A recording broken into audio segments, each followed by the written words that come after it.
Let's look at the 9 things that we love the most about the DC universe right now. Ben Affleck. First off, Ben Affleck is great. He's a great Batman. I have a ton of faith in him. He's, I mean, you watch him in old Kevin Smith movies. He's like, I think he's just a really interesting dude. You read interviews with him. I think he's actually lived that Playboy billionaire lifestyle and kind of pissed everyone off in the process. And I think that he, at the end of the day, he still is like a dude who cares about what he's making. He's an awesome director. Yep. I think that if he's given a little bit more control, if he's in charge of the next Batman movie, I think it could be really good. One of the worst things about Batman vs. Superman is that there wasn't enough of him in it. He didn't get enough chance to really do his thing. So, next, of course, Alfred.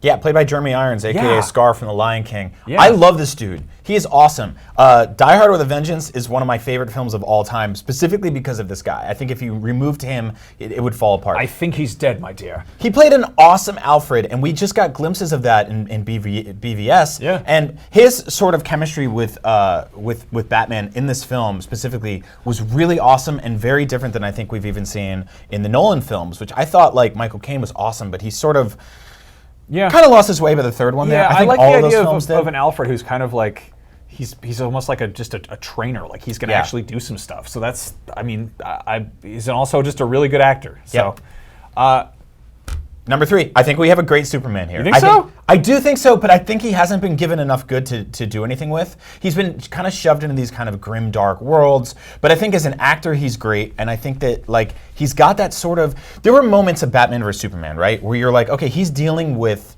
what it's like to be seen as an alien who is now also seen as a religious force almost. Like, there's a lot of conflict there, there's a lot of interesting character development there, and I think that this guy can pull it off. Yeah, and he's ripped.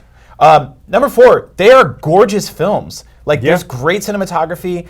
Like the lighting is really good. It gets a little dark at times, but Zack Snyder, say what you will about the way he puts these things together and how long and bloated some of these movies can be, or even you can kind of see his touch on a lot of the visually films. the guy's got it covered. I think it's in the pacing and storytelling department that he falls short. But I mean, get some good writers in there and kick them in the butt. But good writers, good editing, because the cinematography is gorgeous. Yeah.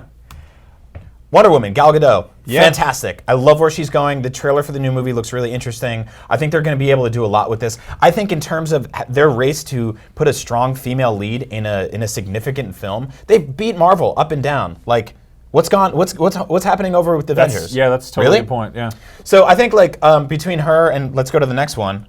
Margot Robbie, again. Oh, God. She's fantastic. So cool. The character design for this is awesome. I love the art direction in Suicide Squad for the most part. I think there's a lot of good that's happening here. And the interesting things I'm reading about Suicide Squad is that it is an ensemble film, you're not getting a lot of time for everybody. So there's only a few minutes where you get to see Batman. There's only a few minutes where you get to see Joker. I think Margot Robbie gets a little more time, but yeah, it's like being at a party rather than being on a date. So I think we all want to be on a date with Harley Quinn. But exactly. Also, like, if you've seen Wolf of Wall Street, like Margot Robbie's awesome. Yep. Like she's fantastic. I'm actually really excited for Suicide Squad just to see what she does with the character. Yeah.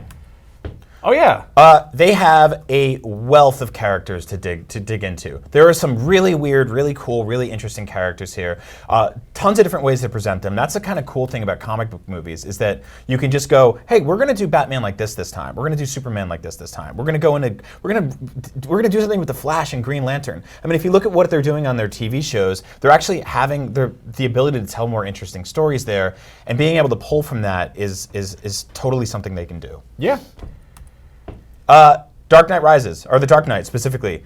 This shows, like as we said earlier, that there's a way to do a really cool Batman story, to keep it grim. There have been great DC movies. We're forgetting about that. I would argue that, like, I'm a Marvel guy for the most part, but I would argue that Dark Knight is the best superhero movie. Yeah. I think a lot of people would agree with me on that. It's borderline perfect. Yep. So it can be done. I mean, DC was doing superhero movies well before, like long before Marvel was, back when they were having like Roger Corman screw up Fantastic Four for the first time, out of several other times it gets screwed up. It can be done. We know it can be done. They're great Batman movies, so what's wrong, you know? And then, of course, there's the Batman the Animated Series. Yep. Some of our favorite Batman source material of all time. Maybe we were spoiled by that. Maybe our standards are too high. That's on Amazon Prime. Go watch that. If you've never seen it, if you've seen it a long time ago, revisit it. That show is amazing, and it's dark. It's dark and it's stylish and it's gritty and it's visually interesting and it's fun and it's charming. And they own it. They can pull from it. They can start making films based on it. There's so much they can do here. So chin up, DC fans. There's a lot of good in your world. There's a lot of cool stuff coming. There's been some fumbles out the gate, but I think it's only going to get better from here. Yeah. Seriously. Because it only can get better from here.